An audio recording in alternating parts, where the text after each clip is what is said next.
Самбайнану Худут. Здравствуйте, друзья! Сегодня решил записать видео, которое будет посвящено, на мой взгляд, достаточно важной теме, а именно о том, что нам необходимо в сознании бурят провести большие изменения, чтобы это сознание изменилось.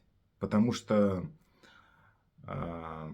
понятное дело, что мы часто обсуждаем последствия, но мы зачастую не понимаем именно причин, почему сейчас такая катастрофическая ситуация с войной, с нашим очень тяжелым, нищим состоянием, почему мы даже не можем адекватно оценить всю ситуацию, всю ту страшную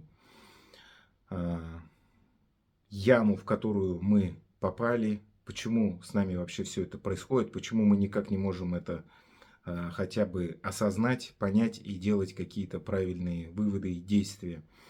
И знаете, я хочу в качестве примера привести несколько моих наблюдений, которые я буквально за эти несколько дней заметил и сделал кое-какие выводы. Итак, первое, как я уже говорил, мы коснемся несколько поколений, да, поколений бурят. Возьмем поколение, которые у нас постарше, это люди 50-60, и поколение, которое нас еще старше, 70-80, ну и дальше, да. Сперва мы опять вернемся к тому мужчине, который попрекал меня тем, что вот я сижу в Южной Корее, высказываюсь тут, но не приезжаю в Бурятию, да. А сам он тем временем отправил своего сына в США и, более того, заплатил $6500 адвокату за то, чтобы его пропустили.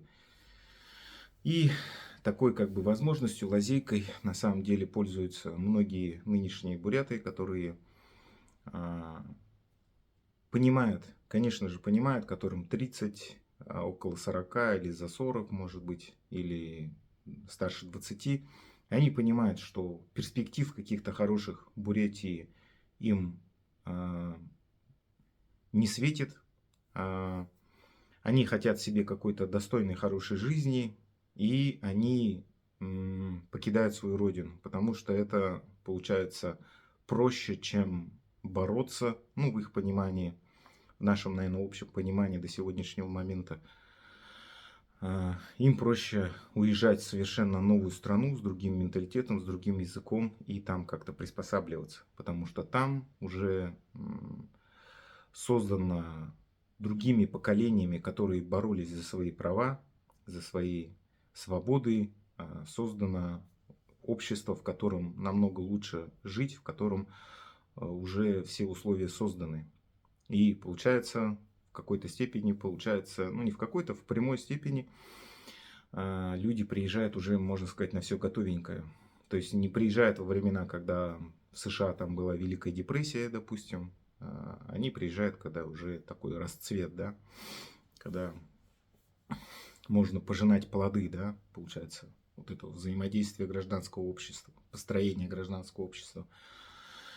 И, к сожалению, у этого нашего молодого поколения нет понимания того, что чтобы у тебя так на родине было, потому что понятное дело, что молодежь приезжает и как здесь в Южной Корее, так и там в США, я так подозреваю, они не все 100% там айтишники, многие приезжают, работают на какой-то низкоквалифицированной работе, где, ну, наверное, в США все-таки полегче, но все равно надо много, тяжело работать физически. И, ну, пока на вот этом уровне, наверное, ну, все равно, наверное, в США больше, конечно, возможностей, но в основном, наверное, люди работают все-таки в чем-то в таком низкоквалифицированной работе, скорее всего, я так подозреваю. Ну, потому что, если судить по Южной Корее, здесь именно такая работа. Ну, процентов, наверное, 99 трудится именно на заводах, на стройках и так далее. Как-то выше там возможности уже, конечно, уже нету просто-напросто. Ну, то есть это надо прикладывать какие-то усилия, и со стороны самого государства Южной Кореи таких возможностей особо нет. То есть, если ты нелегал, то вряд ли ты станешь... Ну, это надо прямо какой-то экстраординарный случай, чтобы ты стал легалом. Ну, даже если ты, допустим, по G1, да, по статусу, то все равно как-то там получить какую-то такую другую визу сложно. Да и сами этнические корейцы зачастую тоже не могут куда-то пробиться. Это все равно такой тяжелый путь. Ладно, не об этом. Я о том, что молодежь, к сожалению, не может прийти к той мысли, что чтобы у себя на родине достойно хорошо жить, надо за право достойной жизни надо бороться. К сожалению, многие предпочитают просто уехать и все. То есть такой путь кажется им проще. Ну ладно, мы просто констатируем на данный момент факт. Поколение 50-60 лет, которые уже, можно сказать, большую часть своей жизни прожили в Республике Бурятия, ну, в общем, в этнической Бурятии, неважно, да. У них, наверное, при просмотре моих видео или других ребят, ну, возникает какое-то, может быть, ко мне раздражение, что вот, типа, вот какой-то там умный что-то вещает, вот приезжай-ка сюда. То есть они в какие-то перемены, я так понимаю, они не верят в то, что что-то можно изменить. И они тоже понимают, что раз чей-то сын уехал в США, значит, если есть денежные средства, почему бы не отправить своего. То есть они понимают, что в своей жизни, ну, жизнь достаточно сложная, в Бурятии она все хуже становится, плюс это война, плюс этот геноцид. То есть они тоже вместо пути борьбы, пути сопротивления выбирают путь ухода, да, так скажем. То есть это поколение, ну, тоже смирилось, получается. И возьмем то поколение, которое, получается, пережило всю жесткость. Вообще и предыдущие поколения, это те поколения, которые, конечно, прошли через ад, потому что это был прямой геноцид. Это был плюс еще и голод, не надо это забывать.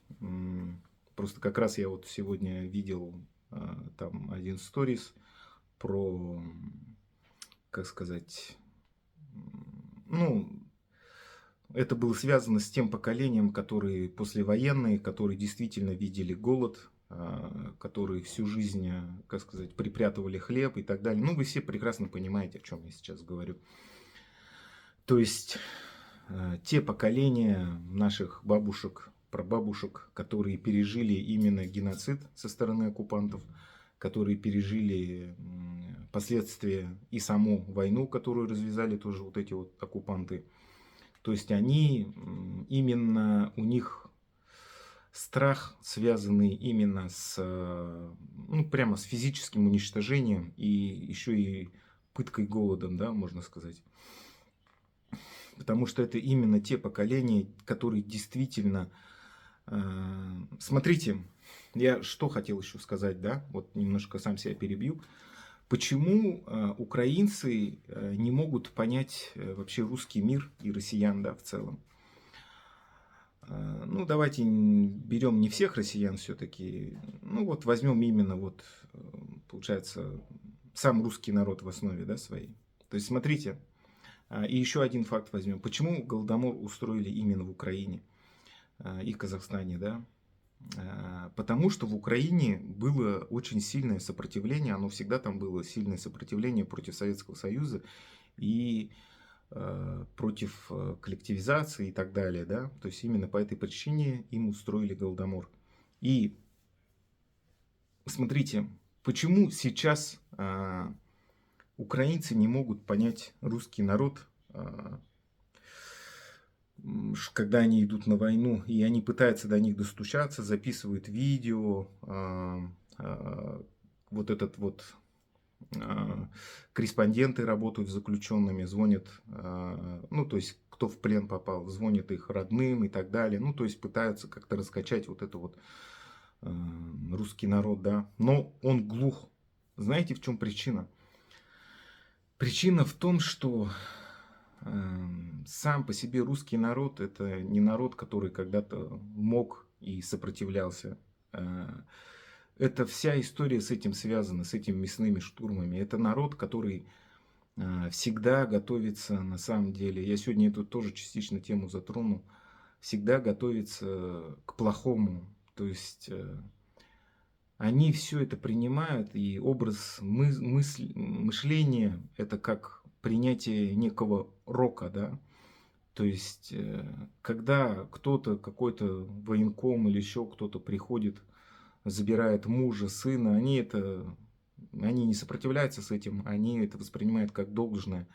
То есть, ну, так типа должно быть. И голод они тоже, и другие какие-то издевательства. То есть, украинцы просто чисто ментально, я думаю, ну и наши тоже народы не могут этого понять. И, к сожалению, это знаете, как вообще получилось? Я сейчас примерно понимаю. То есть, сам русский народ когда-то такую же пытку, как и наши народы, сам пережил. То есть вот этим вот необоснованным геноцидом, голодом и так далее. То есть они, можно сказать, от своих же первые страданули, да, и потом это, как сказать, начали э, импортировать вот это вот насилие, геноцид уже на другие народы. Получается так. Потому что, вот вспоминая вот те поколения, которые старше нас, бабушки, дедушки и так далее, они именно через вот это все прошли, через геноцид, через голод, через боязнь, что кто-то придет, черный воронок, что есть нечего, всегда надо откладывать, что вообще вот в очень сильно стрессовом состоянии всю жизнь прожили и в ожидании чего-то плохого. То есть в этой ситуации, конечно, ты не думаешь ни о каком сопротивлении, ты думаешь лишь о физическом выживании. А представляете, вот русский народ сколько там, 700 лет, да, вот в этом крепостном праве живет, и они 700 лет вот так вот и живут, получается. То есть сейчас для них эта ситуация совершенно не новая, когда приходят, забирают там сына, мужа и так далее. Но взамен сейчас вот супер апгрейд, конечно, произошел. Если раньше просто забирали, то сейчас дают ладу, там какие-то деньги дают и так далее. То есть нам надо просто вот эту всю историю, всю эту ситуацию нам, нашим народам осознать, понять, что почему такое поведение у старшего поколения, как они воспитали своих детей, которым сейчас 50-60 лет, и как, что они доносили до внуков. То есть, если мы не сможем вот эту вот ментальную всю эту трагедию, геноцид наших народов пережить, объяснить все это, объяснить виновников, назвать причины, то мы и не сможем дальше полноценно развиваться, и так и будет деградировать, к сожалению, наши республики. То есть вот это вот очень важная на самом деле какая-то веха, которая должна пройти в нашем обществе, в наших обществах, вообще во всех республиках. То есть мы должны вот это все действительно объяснить, рассказать всю правду, и только тогда мы сможем уже нормально строить и развивать наше государство. Вот что я хотел сегодня сказать. И, наверное, все-таки, знаете, я уже, получается, третий раз об этом говорю, про этого мужика, который своего сына отправил. Но эта ситуация довольно типичная для нашего общества. У кого есть какие-то средства, и который человек более-менее соображает, он, конечно, понимает, он желает в первую очередь лучшего для своего сына. Он понимает, что в Бурятии, в этнической Бурятии все сложно, ну или там у Саха, или без разницы, да. То есть нужно куда-то ехать, пытаться выжить. То есть, понимаете, вот этот вот страх репрессий, геноцида, он никуда в народе не делся, и люди так и живут, к сожалению, в ожидании вот этого вот какого-то ужаса, вот этого вот геноцида и так далее. То есть, ничто не забыто, этот геноцид не забыт, 37-е года, там, 38-е.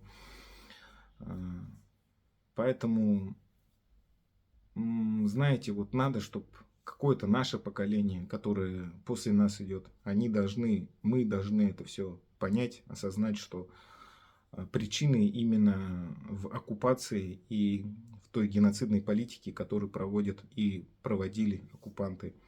Только осознав вот эту всю ситуацию и начав бороться за свои свободы и права, мы сможем сдвинуть с мертвой точки нашу нынешнюю ситуацию и наконец, нормально жить, развиваться на своей земле. Вот так. Заны худут. На сегодня я заканчиваю это видео. Стрим продолжаю. Заны худут. Подписка ты, комментарий, башкты, лайки ты. Заны худут. Дахинул затра. Байрте.